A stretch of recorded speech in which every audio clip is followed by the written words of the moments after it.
সুপ্রিয় দর্শক মণ্ডলী, ফ্রন্ট লাইনে স্বাগত জানাচ্ছি আপনাদের সবাইকে। আমাদের সঙ্গে রয়েছেন আজকের দুজন অতিথি, রাহিদ এজাজ, কূটনৈতিক বিশ্লেষক। রাহিদ, আপনাকে স্বাগত। এরপরে আছেন অধ্যাপক পারভেজ করিম আব্বাসী, আন্তর্জাতিক ঘটনা প্রবাহ যিনি বিশ্লেষণ করেন। আব্বাসী, আপনাকে স্বাগত জানাচ্ছি। ধন্যবাদ। আজকের দিনের যে ঘটনা দুটো আগেই বলে রাখি, আমরা কী কী বিষয়ে আলোচনা করব। বিশেষ করে ঢাকা দিল্লি সম্পর্ক, আর যেটা মক্কা অ্যাকর্ড হিসাবে নামে পরিচিত, মক্কা চুক্তি বলা হয়, সেটা নিয়ে বাংলাদেশ যোগ দিতে যাচ্ছে, এরকম একটা আভাস ইঙ্গিত মিলছে সেটা নিয়ে। তো শুরুতেই ঢাকা দিল্লি সম্পর্কটা কেমন, কী অবস্থায় আছে? বিশেষ করে এখন যে অবস্থায় আমরা দেখছি যে রকমের টানাপোড়েন চলছে, তো তার কিনারাটা কিভাবে হবে এটা কিন্তু অস্পষ্ট এখনও। আরেকটা হচ্ছে যে প্রধানমন্ত্রীর দিল্লি সফর নিয়েও কিন্তু একটা এক ধরনের হালকা কূটনৈতিক লড়াই চলছে, তো সেটাও সমাধান হয়নি। এর আগে আসলে উনি যাবেন কি যাবেন না এই নিয়েও বিতর্ক আছে। আপনি যেহেতু কূটনীতি নিয়ে কাজ করেন, আপনার কি মনে হয়? আপনি তো এটার উপর নজর রাখছেন অনেক দিন থেকেই। জি, ধন্যবাদ মতি ভাই। আমাকে আলোচনায় বেশ কিছুদিন পরে আবার আপনার অনুষ্ঠানে এলাম। যেমনটা আপনি বলছিলেন, ঢাকা দিল্লি সম্পর্ক এবং সম্পর্কের বড় অংশ জুড়েই আমি যদি বলি এই মুহূর্তে সবচেয়ে আলোচিত বিষয় বা যেটা নিয়ে আলোচনা, জল্পনা কল্পনা যাই বলি না কেন, সেটা হচ্ছে প্রধানমন্ত্রী তারেক রহমানের দ্বিপাক্ষিক সফর। তো আপনি নজর রাখার কথা বলছিলেন, এবং আমার মনে হয় 20 বছরের বেশি সময় ধরে তো আমি এই বিটে কাজ করি, এবং বিশেষ করে বাংলাদেশ ভারত শীর্ষ নেতাদের সফর, এবং বাংলাদেশ থেকে কোনো নেতার, আমি জানি না, আপনি তো একসময় এই বিট করতেন দীর্ঘকাল ধরে এবং এখনও যথেষ্ট খোঁজখবরই রাখেন, বাংলাদেশ ভারত সম্পর্কে কোনো শীর্ষ নেতার সফর নিয়ে এত টানা লিখে যাওয়া, আলোচনা করা অতীতে কোনো কালে হয়েছে বলে আমার মনে হয়। আমার তো 20 বছর হয়নি, তাহলে তার মানে কখনো হয়নি, ইতিহাসের প্রথম। তো এটার নিশ্চয়ই একটা প্রেক্ষাপট আছে। সেই প্রেক্ষাপটের মূল কারণটা হচ্ছে 24শে অগাস্টে যে রক্তক্ষয়ী অভ্যুত্থানের মধ্যে দিয়ে রাজনৈতিক পট পরিবর্তন। সে পট পরিবর্তনের পর বাংলাদেশ ভারত সম্পর্কের যে আগের 15 বছরের তালটা কেটে যায় এবং খারাপ হতে হতে সেটা তলানিতে গিয়ে পৌঁছে। তো এই ব্যাকগ্রাউন্ডটা এই জন্যই বলছি, এবং নির্বাচিত সরকার ক্ষমতায় এলে তারা এই সম্পর্ক স্বাভাবিক করবে, ইতিবাচক পথে নেবে, এটা ভারতের তরফে গত বছরের মাঝামাঝি থেকে বলা হচ্ছিল। তো ডিসেম্বরে সাবেক প্রধানমন্ত্রী খালেদা জিয়ার জানাজার সময় শ্রদ্ধা জানাতে এসেছিলেন ভারতের পররাষ্ট্রমন্ত্রী এস জয়শঙ্কর, আর ফেব্রুয়ারিতে প্রধানমন্ত্রী তারেক রহমানের শপথ অনুষ্ঠানে যোগ দিলেন লোকসভার স্পিকার ওম বিড়লা। তো এগুলোতে ইঙ্গিত ছিল তাহলে সম্পর্কটা ওই 18 মাসের পর্ব থেকে বেরিয়ে আসছে। ফেব্রুয়ারির পর এপ্রিলে দেখলাম পররাষ্ট্রমন্ত্রী ডক্টর খলিল মরিশাস যাওয়ার পথে দিল্লিতে একটা স্টপ ওভার হলে, সেটা কিন্তু অনেকটা তার বাইলেটারাল মিটিং করেছিলেন, সেটা জেসিসি না হলে পররাষ্ট্রমন্ত্রী জয়শঙ্করের সঙ্গে এবং অজিত দোভাল, ভারতের জাতীয় নিরাপত্তা উপদেষ্টা, যাকে বাংলাদেশ ভারত সম্পর্ক বা প্রতিবেশী দেশের সম্পর্কের ক্ষেত্রে গুরুত্বপূর্ণ ব্যক্তি হিসেবে বিবেচনা করা হয়। কিন্তু এই ইতিবাচক ধারার মধ্যে আমরা দেখলাম পশ্চিমবঙ্গের রাজ্য বিধানসভা নির্বাচন, আসামের নির্বাচন, এগুলো নিয়ে বাংলাদেশ বিরোধী বক্তব্য, খুব আপত্তিকর মন্তব্য, পুশিনের অপচেষ্টা, সব মিলিয়ে সম্পর্কটা কিন্তু আবার মনে হচ্ছে যে পুরনো জায়গায় ফিরে যাচ্ছে। এবং এই 6 মাস হলো একমাত্র বিজিবি বিএসএফ এর সীমান্তরক্ষী সম্মেলন যেটা বলা হয় ডিজি লেভেল, সেই মিটিং ছাড়া কিন্তু আর কিছু আমরা দেখছি না।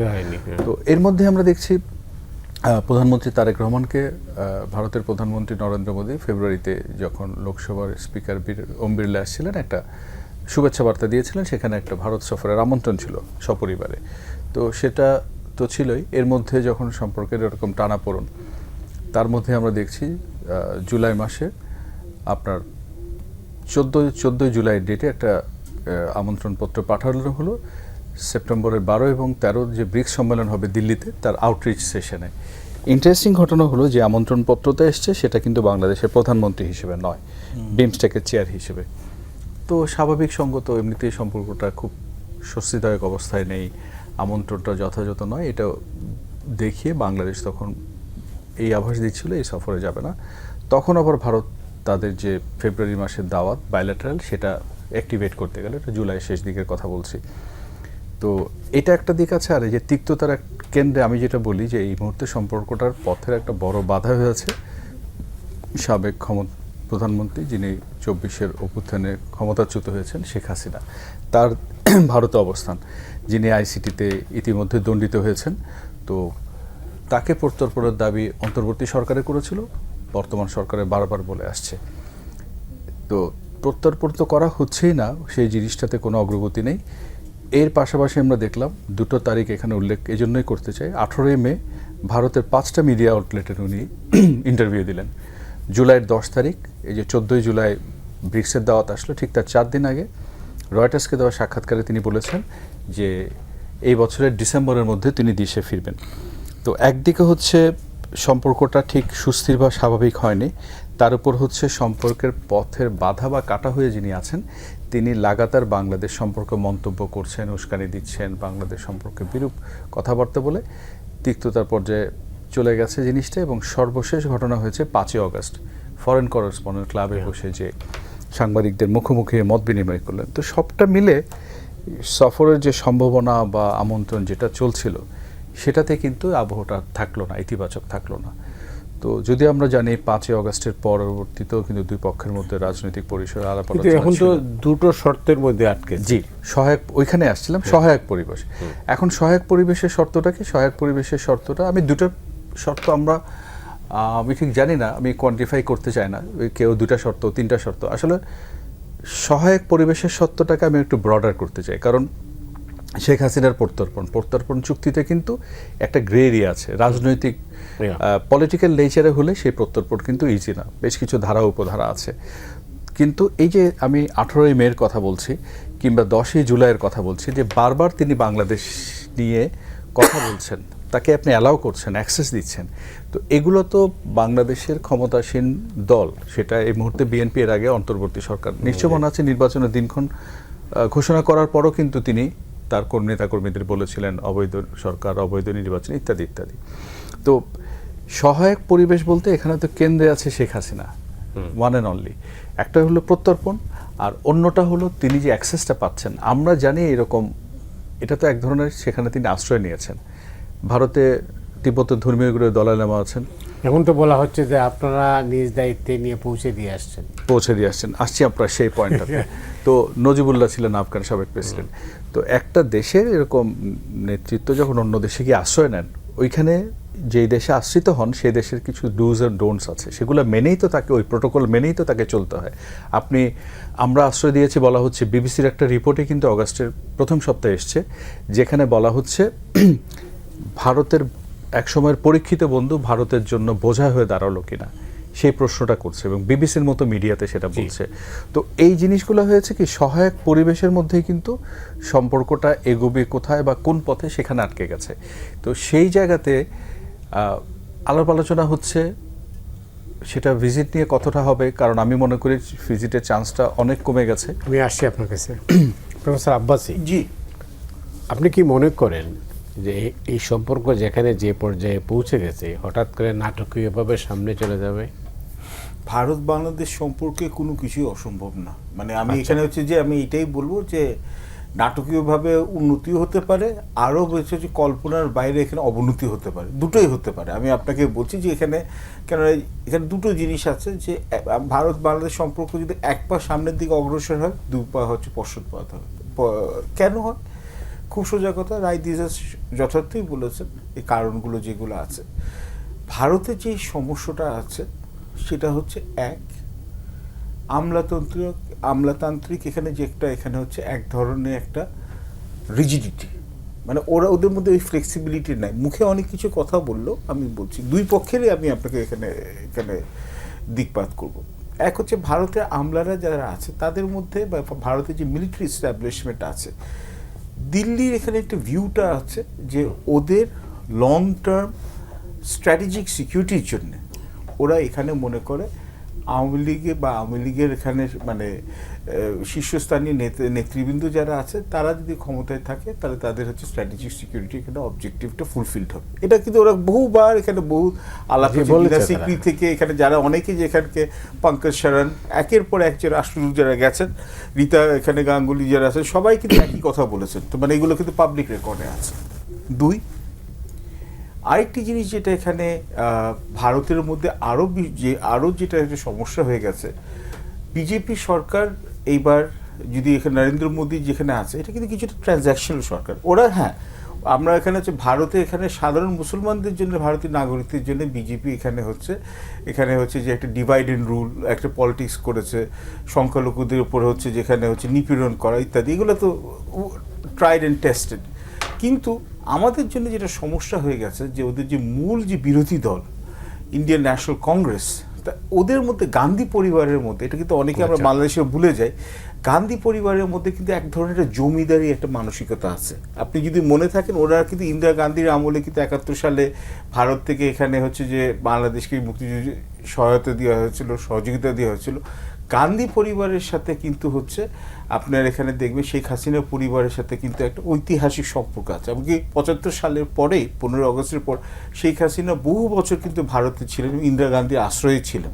আচ্ছা, এবং এইবার কিন্তু আপনার 2024 সালে আমরা কিন্তু দেখেছি এখানে প্রথম দিকে কিন্তু এখানে যে রিপোর্ট আসলো এখানে পরের দিকে, যে ভারত কিন্তু প্রথমে ইতস্তত করছিল নাকি নিয়ে আসার জন্য বা ভারতে আশ্রয় দেওয়ার জন্য।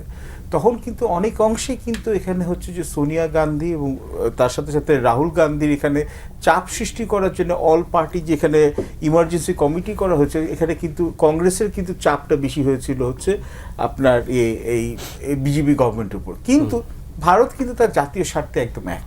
এটা হচ্ছে ওদের এখানে, ওদের যে ওরা হচ্ছে বাংলাদেশের ব্যাপারে ওদের যে ইকোনমিক ইন্টারেস্ট আছে, ওদের যে আপনাদের নর্থ ইস্ট ইন্ডিয়ান স্টেটস যেখানে আমরা বলি 7 সিস্টার্স, তাদের ব্যাপারে যে স্ট্র্যাটেজিক সিকিউরিটি আছে বা শিলিগুড়ি করিডোর, এটার ব্যাপারে তাদের আছে। এবং 3 নম্বর যেটা আছে যে বাংলাদেশের মাটিতে চাইনিজ এবং পাকিস্তানি প্রেজেন্সটা নিয়ে ওদের হচ্ছে এটা আসলে এটা ওদের এটা স্ট্র্যাটেজিক এখানে একটা সিকিউরিটির এখানে ডিলেমায় ভুগে অনেক অংশে হচ্ছে এখানে হচ্ছে যে বাস্তবসম্মত না হলেও এইবার যেটা হয়েছে যে আপনি দেখুন, এবং ওরা সবসময় এটা যেটা হচ্ছে কি ভারতের জন্য হচ্ছে এখানে একটা সমস্যা হচ্ছে যে আমাদের বাংলাদেশের এখানে সাধারণ মানুষের কাছে যে সরকারের এখন যে আমাদের বলছি এসেন্সিয়ালি বলছি ভারতের সরকারের কাউন্টার পার্টকে, you can't have your cake and eat it too. আপনার তো আমল লাগবে, মানে আপনার রথ বা আপনার হচ্ছে যে আপনার রথও দেখবেন কলাও বেচবেন, তখন হচ্ছে আপনি একে বলছেন যে ক্যারেট অ্যান্ড স্টিক পলিসি।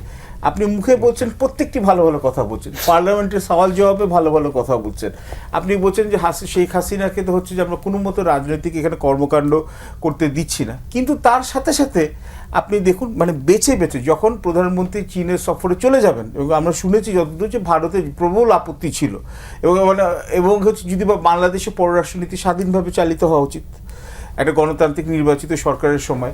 এখন ওই সময় কিন্তু এখানে হচ্ছে যে তারপর এখানে ভারতের মিডিয়াতে রিপ্রেজেন্ট করা হলো যেটা হচ্ছে প্রধানমন্ত্রী তারেক রহমানের প্রথম সফর হচ্ছে চীনে, কিন্তু অনেকগুলো প্রোগ্রামে, কিন্তু মালয়েশিয়া যে প্রথম সফর ছিল এটা কিন্তু কনভিনিয়েন্টলি ভুলে যাওয়া হলো। দ্বিতীয়ত এখানে হলো যে তারপরে ওনাকে হচ্ছে ভারতে নিয়ে যাওয়ার জন্য হচ্ছে অত্যাধিক এখানে এক ধরনের চাপ। যাবে না কেন, ভারত আমাদের প্রতিবেশী, ওদের সাথে আমাদের ব্যবসা আছে, বিনিয়োগ আছে, অভিন্ন অনেক স্বার্থ আছে, কানেক্টিভিটির বিষয় আছে, অভিন্ন নদীর ব্যাপার আছে, জ্বালানির ব্যাপার আছে, কাঁচামাল আমদানি করি, সবজি আমদানি করি, আমরা চিকিৎসার জন্য যাই, সবই ভালো।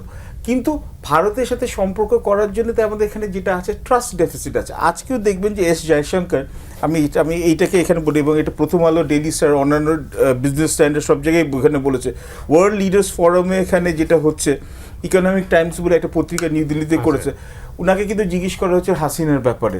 তো এস জয়শঙ্কর এখানে বলেছে যে না, এই ব্যাপারে আমি আলাপ করতেই চাই না, কিন্তু দেখেন প্রতিবেশীদের রাষ্ট্রদেরও কিন্তু নিজস্ব স্বার্থ আছে, তো আমরা শুধু আমাদের স্বার্থ লেন্স দিয়ে কিন্তু সবাইকে দেখতে হবে না, মিউচুয়াল গিভ অ্যান্ড টেকের উপরে হতে হবে।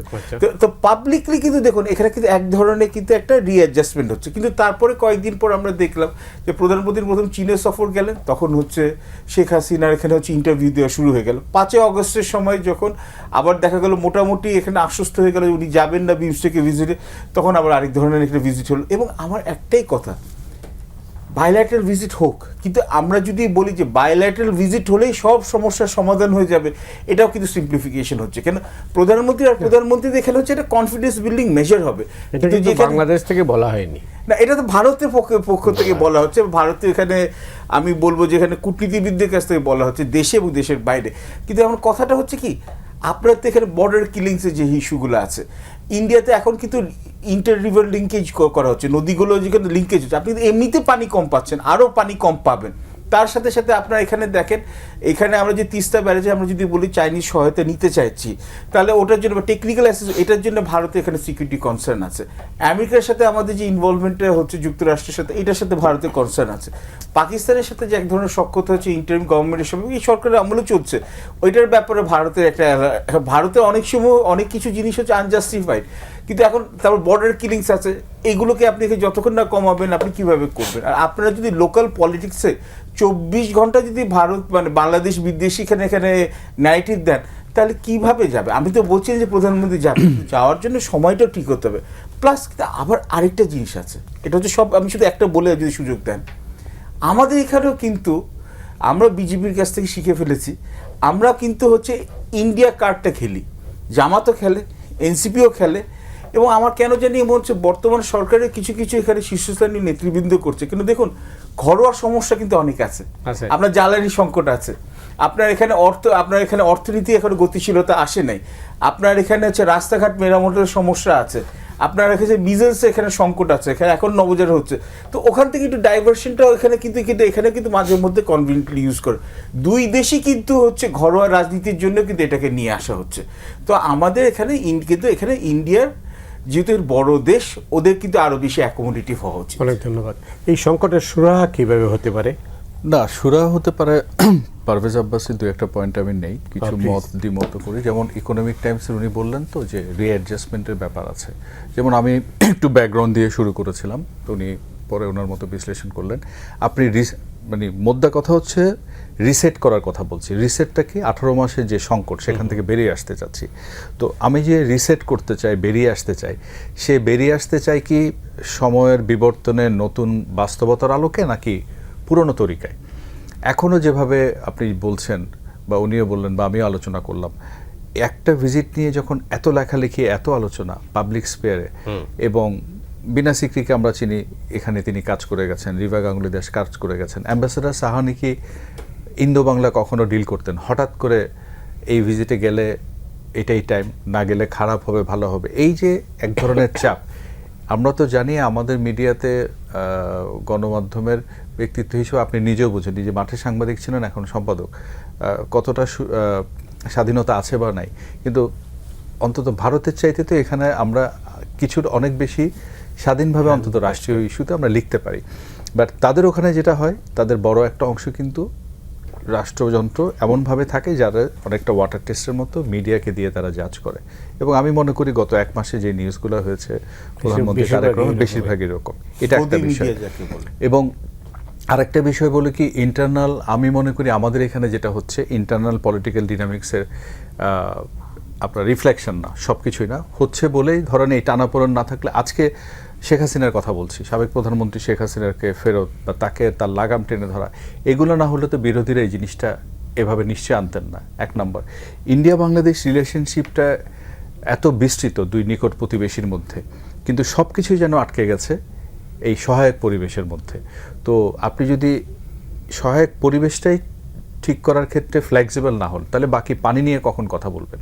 আপনি বর্ডার কিলিং নিয়ে কথা বলবেন কখন? আপনি যে রেস্ট্রিকটিভ মেজার ছিল ইন্টারিমের সময় দেওয়া হয়েছে ট্রান্সশিপমেন্টের ক্ষেত্রে, এক্সপোর্টের ক্ষেত্রে, একটা উঠে নেই, একটা এসআরও জারি করা, তার মানে আস্থার সংকট আছে। উনি জয়শঙ্করের রেফারেন্স দিলেন তো, পারস্পরিকতার কথা বলছেন। একই ইকোনমিক টাইমসে দুদিন আগের কনফারেন্সে উনি কিন্তু আবার বাংলাদেশ বিরোধী, ভারত বিরোধী উপাদান 1 দশকের বেশি সময় আগে বাংলাদেশে বসে তৎপর ছিল, এ কথাটা বলছেন। তার মানে কি, আমি যদি একদিকে আপনি ইতিবাচক কথা বললেন, অন্যদিকে চাপ বলেন, হতাশা বলেন, সেটার বহিঃপ্রকাশ আছে। আপনাকে আসলে আমি বলি কি, স্ট্রেট ওয়েতে আপনার ঠিক করতে হবে আপনি কোনটা চান। আপনি এক হাতে আমাকে আমন্ত্রণ পাঠাচ্ছেন, অন্য হাতে যিনি চলে গেছেন বাংলাদেশে আপনার অভ্যুত্থানের মধ্যে দিয়ে তাকে ক্ষমতা ছাড়তে হয়েছে, তাকে আপনি আশ্রয় প্রশ্রয় দিচ্ছেন। আমি কি আপনার সেই বাম হাতটা ধরবো যে হাত দিয়ে আপনি তাকে আশ্রয় দিচ্ছেন, নাকি ডান হাতটা যে হাত দিয়ে তাকে দাওয়াত দিচ্ছেন? তো সেটা তো আপনাকে ঠিক করতে হবে।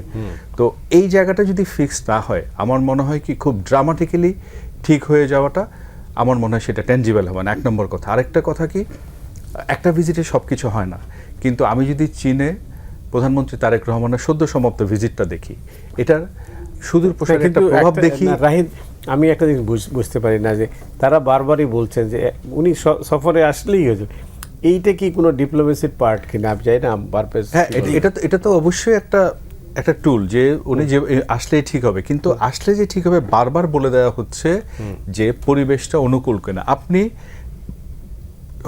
অলমোস্ট প্রতিদিন বসে যদি বলতে থাকেন, একটু আগে উনি বলছেন আমরা এই অনুষ্ঠানের দ্বিতীয় অংশে আলোচনা করব মক্কা অ্যাকর্ড বা মক্কা জয়েন্ট ডিফেন্স এগ্রিমেন্ট নিয়ে। এখন বাংলাদেশ কোথায় যাবে না যাবে এটা তো বাংলাদেশের জনগণের সরকার ঠিক করবে, সেটা পাকিস্তানের দিকে হোক, যুক্তরাষ্ট্র হোক কিংবা রাশিয়া হোক। এখন এটা তো আমরা আমাদের স্বার্থের দিকে দেখব। সেটা করতে গিয়ে আমি যদি আমার অন্য বন্ধু বা প্রতিবেশীর ক্ষতি না করি, তাহলে তো তার এখানে নিয়ে প্রশ্ন করার কোনো সুযোগ নেই। আমরা তো নিশ্চয়ই বলছি না যে তুমি মিয়ানমারের সাথে কেন এত সখ্যতা করছো। মিয়ানমারের প্রেসিডেন্ট নির্বাচিত হয়ে বুদ্ধগয়ার নামে তোমার দেশে প্রথম সফর করলো, তারপরে সে তোমার সাথে বায়োলেটারাল মিটিং করলো, কই সেটা নিয়ে তো বাংলাদেশ কোনো প্রতিক্রিয়া দেখাচ্ছে না। যদি বাংলাদেশ না দেখায় তাহলে তাদের সেটা কেন দেখাতে হবে? তো আমি মনে করি কি নাটকীয় কোনো কিছু হওয়া বোধহয় ঠিক নয়, সেটা টেকসই হয় কিনা অন্তত আমার সন্দেহ থাকে। আর চীন ভিজিট নিয়ে একটা লাইন বলে শেষ করব। প্রেসিডেন্ট শি জিনপিংয়ের সাথে তারেক রহমানের যে মিটিং হলো এবং এই মিটিংয়ের পরে যে স্টেটমেন্ট আসলো, এবং আমরা এটাও জানি তাদের দুজনের মধ্যে অন্তত 20 মিনিট একান্ত আলোচনা হয়েছে, যদিও সেখানে তাদের ফরেন মিনিস্টার ওয়াংই ছিলেন। এই যে পলিটিক্যাল এঙ্গেজমেন্ট, এটা অবশ্যই দরকার, কারণ শেষ পর্যন্ত তো রাজনীতি সব কিছু পরিচালিত করে। রাজনৈতিক শীর্ষ নেতৃবৃন্দের মধ্যে যদি বোঝাপড়া হয়, আলোচনা হয়, কথা হয়, তাহলে এক ধরনের আস্থা তৈরি হয়। যদি আস্থা থাকে জোরালো হয়, আর যদি সংকট থাকে সেটা কেটে যায়। কিন্তু সেটার জন্য অনুকূল পরিবেশ দরকার, এবং এই অনুকূল পরিবেশ তৈরি করার জন্য আমি মনে করি কি দুই দেশকে ফ্লেক্সিবল ওয়েতে খুব খোলা মনে আলোচনা করা উচিত। এই যে একটার জন্য আরেকটা দেওয়া, চাপ তৈরি করা, ধারাবাহিকভাবে টানাটানি করা, সেটা করলে খুব বেশি টেকসই কিছু পাওয়া যাবে বলে আমার অন্তত মনে হয়। আপনি যদি আমাকে একটু যদি হ্যাঁ এটার উপরে যদি আমি বলি, তারপর আমরা পরেরটাতে যাচ্ছি। দু তিনটি জিনিস আমি যেখানে আমার এখানে মনে হয়েছে যে বলা উচিত, এবং এটা স্পেশালি ভারতীয় কূটনীতিবিদদের এই দেশে যারা পোস্টেড আছে এবং বাইরেও যারা এখানে আছে, একটা কথা বারবার বলছে, প্রধানমন্ত্রী তারেক রহমান দিল্লিতে আসুন, উনাকে সর্বোচ্চ সম্মান দেওয়া হবে, উনার সাথে he will be given honourable treatment. আচ্ছা, আপনি আমাকে বলুন, এবং এটা কিন্তু আমার হচ্ছে কমন সেন্সের কথা, একটা দেশের সরকার মানে প্রধান বা রাষ্ট্রপ্রধান যদি যায় অন্য দেশে, তাকে তো সর্বোচ্চ সম্মান দেওয়াই উচিত। এটা তো হচ্ছে ডিপ্লোম্যাটিক প্রোটোকল। এটা তো কোনো, এটা যে আমাদের উপর কোনো দয়া বা দান দাক্ষিণ্য করছে এমন তো না। আমরা ওনারা আসলে নিশ্চয়ই প্রায় প্রধানমন্ত্রী নরেন্দ্র মোদী যদি আসার যদি সুযোগ হয় বাংলাদেশে, নিশ্চয়ই আমরা ওনাকে সর্বোচ্চ করে সম্মান দেবো, এটাই তো স্বাভাবিক। এটা এক।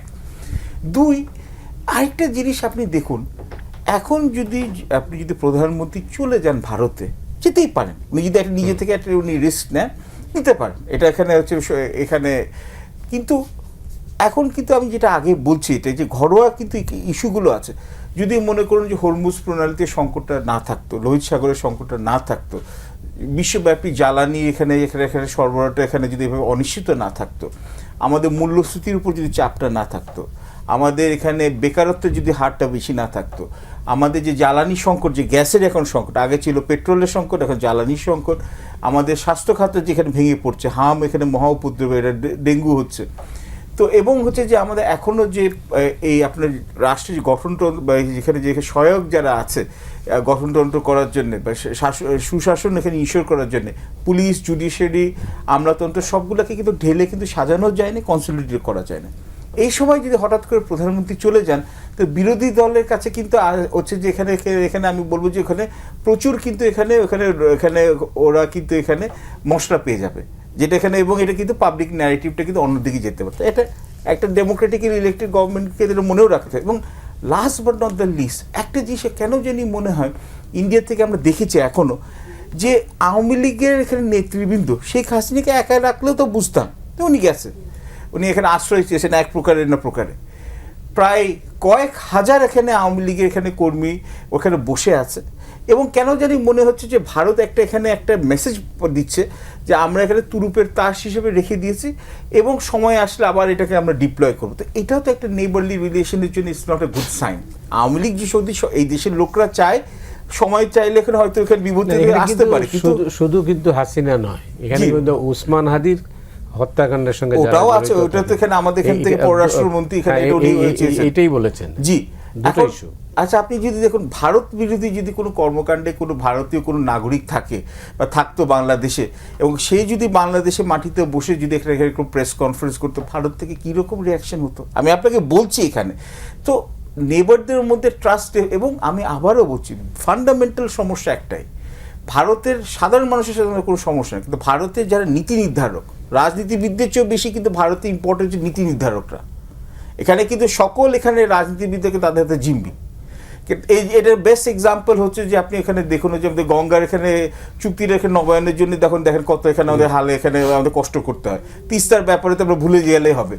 দেখুন, যতক্ষণ পর্যন্ত আমলাতান্ত্রিক এই মানসিকতা না পরিবর্তন হবে ভারতের, যে এখানে মানে ভারতের যারা এখানে নীতি নির্ধারক, যে বাংলাদেশের কাছ থেকে আমরা হচ্ছে যে এখান থেকে হচ্ছে স্বাধীনতায় আমরা সহায়ক ভূমিকা পালন করেছি, এবং আমাদের জন্য সবচেয়ে ভালো যে এখানে মিত্র হচ্ছে আওয়ামী লীগ, বা আওয়ামী লীগের একটা পরিবারের এখানে সাথে আমাদের সম্পর্ক, ততদিন পর্যন্ত ভারত বাংলাদেশের যেটা হচ্ছে যে দুইটা দেশের মধ্যে ভালো যে এখানে টেকসই সম্পর্ক কিন্তু হবে না। সবসময় কিন্তু এখানে কিছুটা আগাবে, কিন্তু এর চেয়ে আরও অনেক বেশি পিছু হবে না। কিন্তু এই অবস্থার মধ্যে দিয়ে তো যেভাবে যাচ্ছে, তাতে আমি একটা জিনিস জানার কৌতূহল বলছি, এক বিরতিতে যাওয়ার আগে 1 মিনিট সময় আছে। নরেন্দ্র মোদী কেন একজন রাজনীতিবিদকে হাই কমিশনার করে পাঠালেন? নিশ্চয়ই এর একটা উদ্দেশ্য আছে। কি সে উদ্দেশ্য? আমার মনে হয় যে কিছুটা অর্থে তো উনি রেকগনাইজ করছেন যে এখানে হচ্ছে স্ট্যান্ডার্ড আমলাতান্ত্রিক অ্যাপ্রোচ এটা হবে না। একটা রাজনীতিবিদের কিন্তু এটা সাধারণ মানুষের পালস কিন্তু ফিল করে। আপনি দেখুন কিন্তু অলরেডি কিন্তু হচ্ছে যে এখানে যে এখন যে বর্তমান যে ভারতীয় high commissioner soft spoken, he is মানে হচ্ছে ভেরি ওয়েল বিহেভড, এবং প্রধানমন্ত্রীর সাথে দেখা করার পর যা যা বলা উচিত তাই কিন্তু বলেছেন ইন পাবলিক। প্রাইভেটে তো এখানে উনি তারপর ওনার প্রাইম মিনিস্টার পরের দিনেই গেলেন। তো সুতরাং এটার মনে হচ্ছে যে ভারতীয় এঙ্গেজমেন্টটা আছে, কিন্তু এখন হচ্ছে এদের মানে এখানে হচ্ছে যে পলিটিশিয়ান এবং হচ্ছে তাদের হচ্ছে ফরেন পলিসির একটা অ্যালাইনমেন্ট এখনো পুরোপুরি হচ্ছে না। আমি বোধহয় বিরতির পরে আপনার এই পয়েন্টটাতে আমার অবজারভেশনটা বলতে চাই। বিরতির পরে অন্য সাবজেক্টে যাব আমরা, 30 সেকেন্ড আছে। হ্যাঁ, সেটা হচ্ছে একটা তো পলিটিক্যাল এঙ্গেজমেন্ট আছেই, যে এবং ব্যুরোক্রেসির সাথে, বা ব্যুরোক্রেসি না বলে ওদের এমইএ যেটা তাদের লিগেসি অনেক স্ট্রং। তো সেই জায়গাতে বাংলাদেশে পরিবর্তন হবে কি হবে না, এখানে একটা তাদের বাস্তবের অবস্থা নিয়ে যথাযথ ধারণা ছিল না। এটা হয়তো তাদের একটা পর্যবেক্ষণ হতে পারে যেটা ব্যর্থ হয়েছে। সে জায়গায় রাজনীতিবিদ হলে এই জিনিসটাকে, সম্পর্কটাকে মেরামত করা, ঠিক করা, আস্থার সংকট দূর করা সম্ভব, এটা একটা কারণ হতে পারে। এবং এমনও শুনেছি যে নেইবারহুডে আরও একাধিক দেশে বলছেন এতে একটা সংকট তৈরি হয়েছে। হ্যাঁ, সেজন্যই বলছি এখন সংকটটা কি জানেন? এমইএর লিগেসিটা ইন্ডিয়ান সিস্টেমে এমইএর লিগেসি অনেক স্ট্রং। সেখানে স্বরাষ্ট্র বা প্রতিরক্ষার চাইতে তাদের স্বাধীনতার পর থেকে এমইএ কিন্তু আপনার ড্রাইভিং সিটে থাকে। সেই জায়গায় আপনি এমইএকে সরিয়ে একজন পলিটিশিয়ান বসাচ্ছেন, এবং এমনও শোনা যায় দক্ষিণ এশিয়ার অন্যান্য নেবারহুডে এমনটা চিন্তা করা হচ্ছে যে পেশাদার কূটনীতিকের পরিবর্তে রাজনীতিবিদ পাঠানো। আর একটু আগে যেটা বললাম, বাংলাদেশে যে এত বড় একটা অভ্যুত্থান হয়ে গেল, এই অভ্যুত্থান নিয়ে তাদের জানা বোঝার তো একটা ঘাটতি ছিল, এটা তো পরে প্রমাণিত হলো। এখনও সম্পর্কটা যে একটা অস্বস্তির মধ্যে চলছে, দোলাচলের মধ্যে চলছে, এটা থেকে পরিষ্কার যে বাস্তবের চিত্রটা পুরোপুরি নিতে পারছে কি। মক্কা চুক্তি আপনারা জানেন যে পাকিস্তান, তুরস্ক এবং সৌদি আরবের মধ্যে যে একটা সামরিক জোট হয়েছে, সেই জোটে বাংলাদেশের না যাওয়া নিয়ে অনেকদিন যাবতই বিতর্ক হচ্ছে। এই বিতর্ক যখন চলছে তখন কিন্তু ওই যে বিষয়টা নিয়ে আমরা আলোচনা শেষ করেছিলাম, বাংলাদেশ ভারত সম্পর্ক এটার সাথে কিন্তু সম্পৃক্ত। তো মোটা দাগে আপনি কীভাবে এটা দেখেন? ধন্যবাদ মতি ভাই। আমি একটু আগে যেটা বলছিলাম সে কথাটা একটু রিপিট করে বলি, যে প্রত্যেকটা দেশ স্বাধীন সার্বভৌম, তার সিদ্ধান্তটা সে তার মতো করে নেবে। ইন্টারেস্টিং ঘটনা হচ্ছে মক্কা ডিফেন্স প্যাক্ট নিয়ে আমরা খুব ক্রিয়া প্রতিক্রিয়া দিচ্ছি। কেন ক্রিয়া প্রতিক্রিয়া? বাংলাদেশ বলছে ইতিবাচকভাবে বিবেচনা করছে। বাংলাদেশ তো যায়নি, মিটিং করেছে, এটা কিছু হয়নি।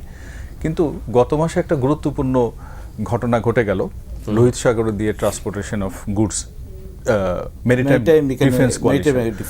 তো সৌদি লেড মেরিটাইম ডিফেন্স কোয়ালিশনের ফার্স্ট ব্যাচে বাংলাদেশ জয়েন করেছে, যেটা 15টার কম, আমি ভুল না করি 14টা দেশ বোধহয়, তারা আশা করেছিল 50টা। এবং এটা নিয়ে অন্তত 3 মাস ধরে আলোচনা হয়েছে, কিন্তু সেটা নিয়ে খুব বেশি তর্ক বিতর্ক হইচই নেই। এবং সেটা নিয়ে না থাকার তাহলে কারণটা কি আমি তো প্রশ্ন করতেই পারি, তাহলে সেটা নিয়ে হলো না কেন? সেটা নিয়ে তো হওয়ার কথা, কিন্তু এখানে দেখা যাচ্ছে সৌদি আরব, পাকিস্তান, তুরস্ক মিলে আছে। একটু আগে আমরা কথাটা বলছিলাম এবং প্রাসঙ্গিকভাবে চলে আসে, বাংলাদেশের প্রধানমন্ত্রীর প্রথম সফর চীনে আগে হবে না ভারতে আগে হবে, এটা কিন্তু আমরা 14 পর থেকে 14 একতরফা নির্বাচনের পর থেকে এই জিনিসটা শুরু হলো। আরও পরিষ্কার করে বললে প্রেসিডেন্ট শি জিনপিং এর ঢাকা সফরের পর থেকে কেন যেন মনে হচ্ছে ইন্ডিয়া অনেক বেশি ওভার রিয়্যাক্ট করছে, যেমন অস্বস্তিতে তার মাত্রা অতিরিক্ত বেড়ে গেছে। আমরা যে সাবমেরিন কিনবো এটা তো আরো 2-3 বছর আগের ঘটনা। সাবমেরিন ডেলিভারির পর মনোহর পারিকার ছিলেন তাদের ডিফেন্স মিনিস্টার, তিনি ক্যান্সার রোগী, খুব দ্রুত উড়ে এসে এবং তখন ডিফেন্স অ্যাডভাইজার ছিলেন তারেক সিদ্দিকী, তার সঙ্গে দেখা করেছেন, প্রধানমন্ত্রীর সাথে দেখা করাননি। কথা ছিল ভারত ডিসেম্বরের মধ্যে শেখ হাসিনাকে ভিজিটে নিয়ে যাবে, সেই ভিজিট টানতে টানতে জানুয়ারি থেকে এপ্রিলে গিয়ে হলো। তো বাংলাদেশ কোথায় যাচ্ছে না যাচ্ছে এটা নিয়ে দেখা গেল কি অনেক বেশি রকমভাবে তাদের ক্রিয়া প্রতিক্রিয়া হয়, তাদের এস্টাবলিশমেন্টও হয়, ব্যবসায়িক মহল হয়, রাজনৈতিক পরিসর হয়। ইন্টারেস্টিং ঘটনা, আমরা যদি আওয়ামী লীগের 15 বছর দেখি, ভারত যদি পলিটিক্যালি অনেক বেশি এঙ্গেজমেন্ট, চীনের সাথে কিন্তু আওয়ামী লীগ সরকারের সখ্যতা বা ঘনিষ্ঠতা কম ছিল না।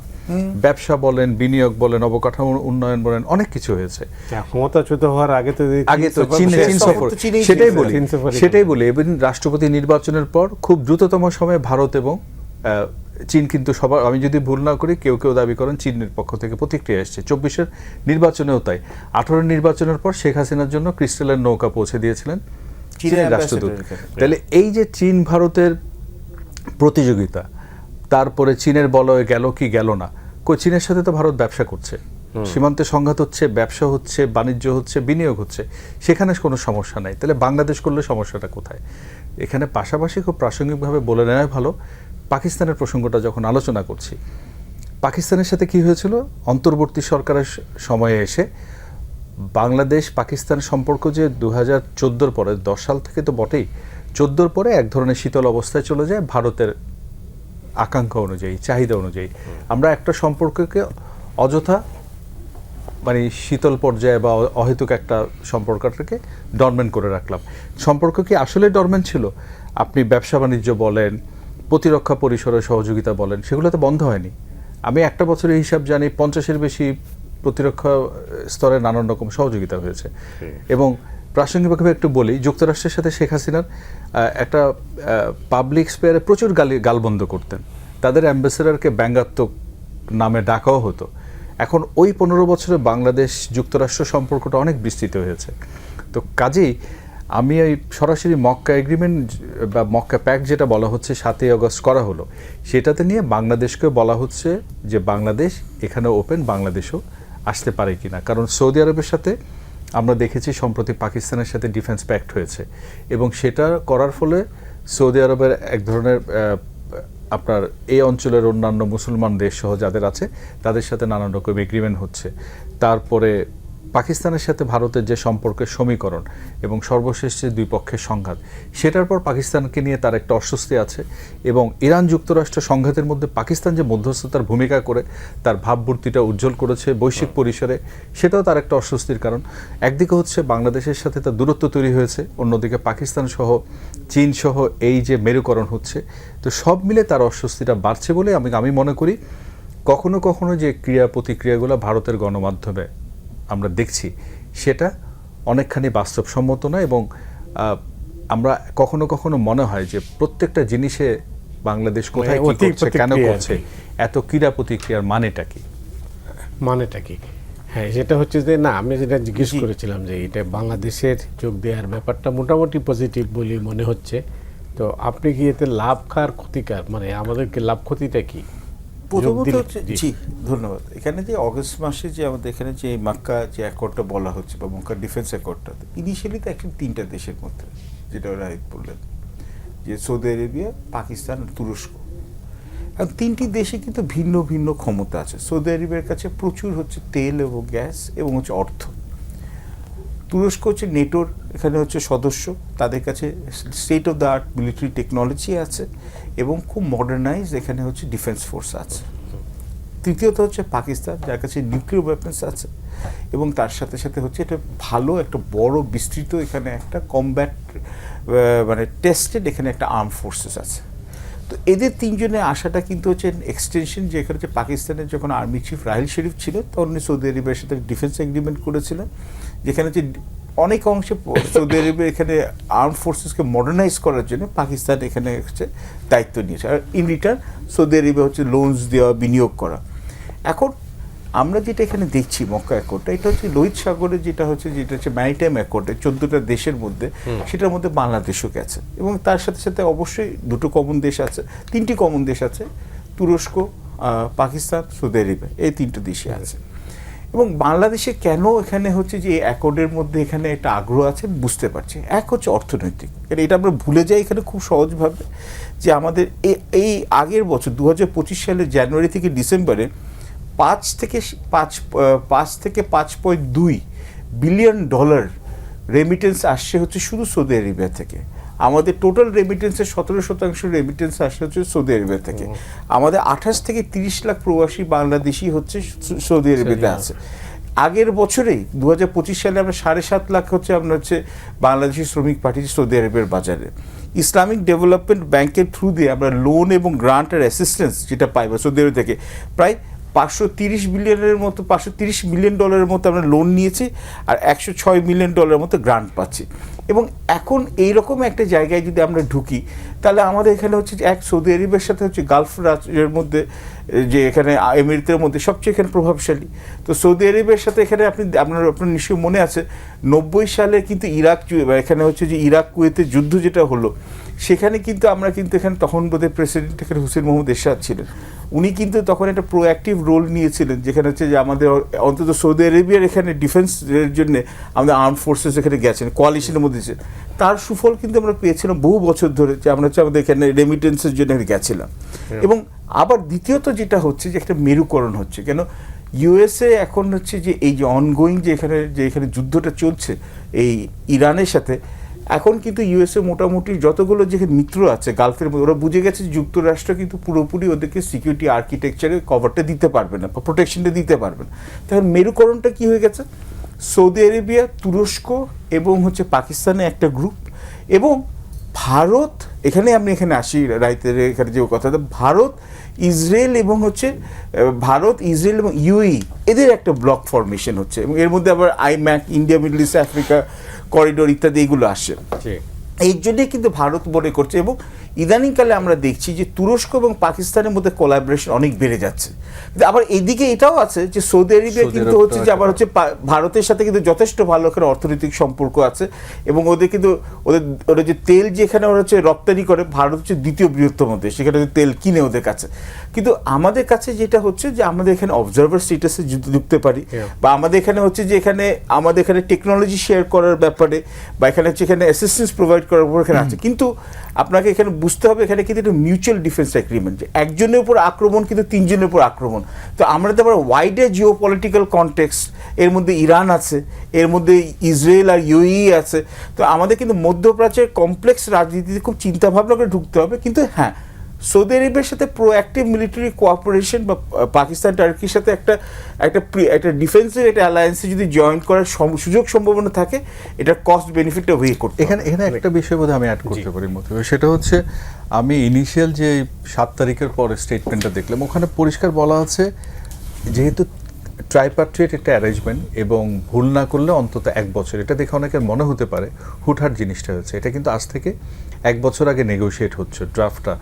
এটা একটু আগে যে ম্যারিটাইম ডিফেন্স কোয়ালিশন বললাম, ওটার থেকে একেবারেই আলাদা। এবং আমি প্রাসঙ্গিকভাবে Islamic counter terrorism military coalition পন্ডতে যেটা হয়েছে, ইয়েমেনে যেটা ছিল, বাংলাদেশ টাচ করতে চাই।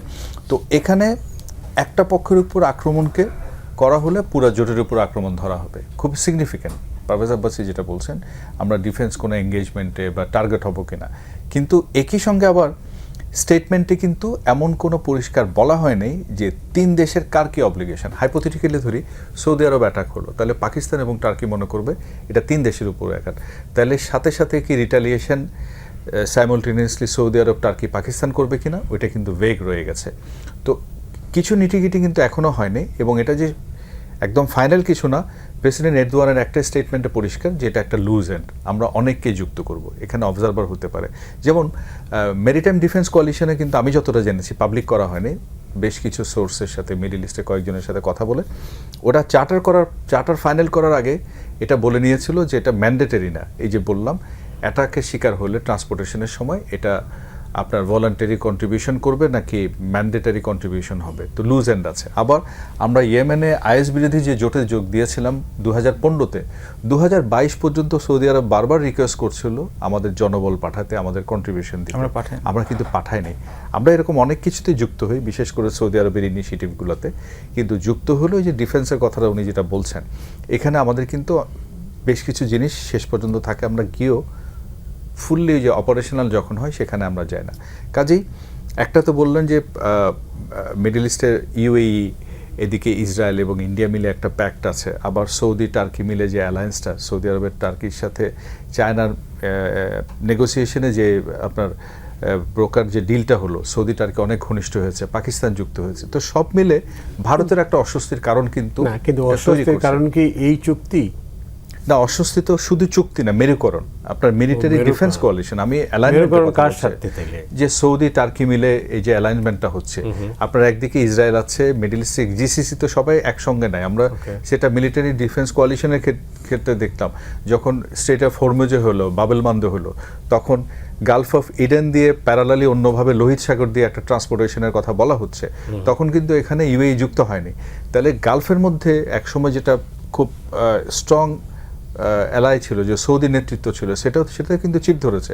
তো নতুন করে যে মেরুকরণ হচ্ছে এবং ইরান যুক্তরাষ্ট্র যুদ্ধের কারণে সেই মেরুকরণ নতুন নতুন মাত্রা পাচ্ছে, তো সেই মাত্রা থেকেই তো দেখা যাচ্ছে যে তার একটা অস্বস্তির কারণ আছে। ধরুন প্রেসিডেন্ট ট্রাম্প আসার পর তো যুক্তরাষ্ট্র এবং ভারতের যে ঐতিহাসিক সম্পর্কের যে সমীকরণ ছিল সেটাও কিন্তু ঠিক থাকছে না, যে এই তার পরীক্ষিত অংশীদার বা মিত্র হিসেবে যাকে গণ্য করা হয় এই অঞ্চলে, তার উপর কিন্তু সে ট্যারিফ দেওয়ার ক্ষেত্রে বিন্দুমাত্র ছাড় দেয়নি, কখনো কখনো বলা হচ্ছে তার উপর বাড়তি শুল্কের মাসুল চড়িয়ে দিয়েছে।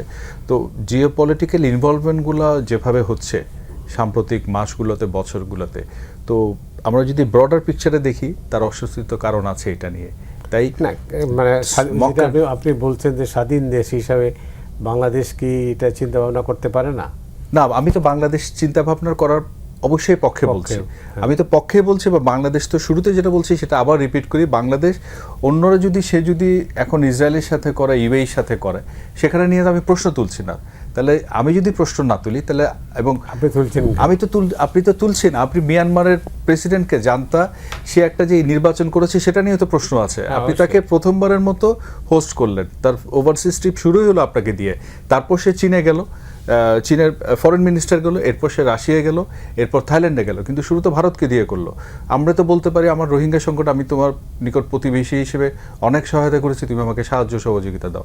আমরা তো গত 10 বছর সহযোগিতা চেয়ে পাইনি। তো সেই জায়গায় বাংলাদেশ এখন মক্কা ডিফেন্স প্যাক্টে যাবে কি যাবে না, বাংলাদেশ তো তার স্বার্থ দেখবে। সেখানে জনশক্তির বাজারের কথা পারভেজ আব্বাসী বলছেন, আমি তো বলি এনার্জি সহ গত 5-7 বছরে অন্তত $5 থেকে $8 বিলিয়ন ইনভেস্টমেন্ট হয়েছে। অক্টোবর নভেম্বর কোনো একটা সময়, সুবিধাজনক সময় প্রধানমন্ত্রী তারেক রহমান রিয়াদ যাওয়ার কথা, সেখানে আরও বড় কিছু ঘটবে বলে শোনা যাচ্ছে। তো এইসব বিবেচনায় তো আমি মনে করি সৌদি লেড বিভিন্ন ইনিশিয়েটিভে তো আমাদের অঙ্গাঙ্গিভাবে যুক্ত থাকা জরুরি। অনেক ধন্যবাদ রাহিদ আপনাকে। এই প্রসঙ্গে যেটা সমাপনী যেটা আর কি শেষ করার দিকে আমরা যাচ্ছি, সেটা হচ্ছে যে মানে বাংলাদেশ তাহলে কি একটা আলাদা বিচ্ছিন্ন একটা দ্বীপে বাসিন্দা হয়ে যাবে? না, হবে না, কেন আমরা আমাদের পররাষ্ট্র নীতিতে এখানে হচ্ছে স্বকীয়তা আনতে হবে। এটা স্বাধীন দেশে আমি আবার পররাষ্ট্র নীতি আমাকে চালিত করতে হবে। কিছু কিছু হচ্ছে আমার স্বল্পমেয়াদী লাভের জন্য, কিছু কিছু দীর্ঘমেয়াদী লাভের জন্য। এবং এটাও ঠিক যে প্রতিবেশীদের সাথে পুরোপুরি যেটা বৈরিতাপূর্ণ একটা পরিবেশে থাকবো, এটা কাম্য নয়। কিন্তু প্রতিবেশীদেরকেও কি মিয়ানমার কি ভারত তাদেরকেও এখানে একটা পরিবর্তন আনতে হবে যে বাংলাদেশ তাদের জাতীয় স্বার্থ, নিরাপত্তা এবং অর্থনৈতিক দিকগুলো দেখবে। এটা যদি, এবং আমরা তো এখন এটা তো একটা কোনো প্রোটেক্টরেট নয়, এটা তো উপনিবেশ নয়।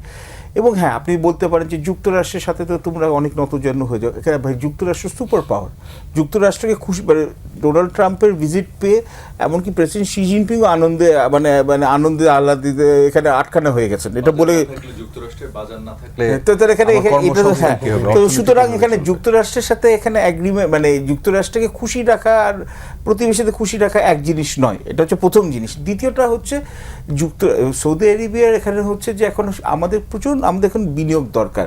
সৌদি আরবিয়া শুধু এখানে যে জ্বালানি, এখানে আমরা যেখানে আনইন্টারাপ্টেড সাপ্লাই পাবো বা রেমিটেন্স বাজারের জন্য না, আমাদের বিনিয়োগ, কর্মসংস্থান বা আমাদের অ্যাগ্রো প্রসেসিং ইন্ডাস্ট্রি, আমাদের এআই টেকনোলজি, এখানে যে সৌদি বিনিয়োগটা হতে পারে সেটার জন্য তো আমাদের রাস্তা খুলে রাখতে হবে। এবং তুরস্কের সাথে তো এখানে আমাদের অনেকগুলো জায়গায় এখানে হচ্ছে যেমন প্রযুক্তি, এখানে লেনদেনের ব্যাপার আছে। পাকিস্তানের সাথেও এখানে হচ্ছে যে সার্কের একটা মেম্বার, কেন করব না, ভারতের সাথেও করব। যেখানে আমাদের সুযোগ সুবিধা হবে সেখানে হবে, কিন্তু আমাদের পররাষ্ট্রনীতি হবে ফ্লেক্সিবল। এখন ভারতকে ওখান থেকে যদি বলে যে সর্ববৃহৎ গণতন্ত্র, মানে হচ্ছে মোস্ট পপুলার ডেমোক্রেসি, তাহলে বাংলাদেশের গণতান্ত্রিকভাবে নির্বাচিত সরকারের বাংলাদেশ 18 কোটি মানুষের যে এখানে একটা রায় আছে, এটা মেনে নিতে হবে। এখন এখানেও তো আপনি একদিকে বলছেন আপনি গণতন্ত্রের এখানে চাচ্ছেন, এখানে পুরো এখানে দক্ষিণ এশিয়া এবং সারা বিশ্বে, আবার অন্যদিকে হচ্ছে যে বাংলাদেশের এখানে সরকারকে এখানে হচ্ছে স্বাধীনভাবে কাজ তো এখানে করার জন্য এখানে তো ওই অতটুকু, এটা তো হচ্ছে বাংলাদেশে এখানে হচ্ছে বার্থ রাইট। কিন্তু আমাদের ফরেন পলিসি এটাও ঠিক, পপুলিজম করার জন্যে বা মানুষের এখানে হচ্ছে যে আমি কিন্তু সব কিছু অ্যাগ্রিমেন্টে আগে থেকে যেতে পারবো না, এটাও কিন্তু আমার কথা আছে। তো এটা কিন্তু আমাকে খুব ওয়ে করে আমাকে কিন্তু সাবধানে পাটা ফেলতে হবে, যাতে দেশের স্বার্থ সংরক্ষিত হয়। অনেক অনেক ধন্যবাদ পারভেজ আপনাকে, রাহিদ এজাজ আপনাকেও অনেক ধন্যবাদ। শেষ করতে হচ্ছে। জি, দর্শক মণ্ডলী, আজ এ পর্যন্তই। আপনারা সবাই ভালো থাকুন।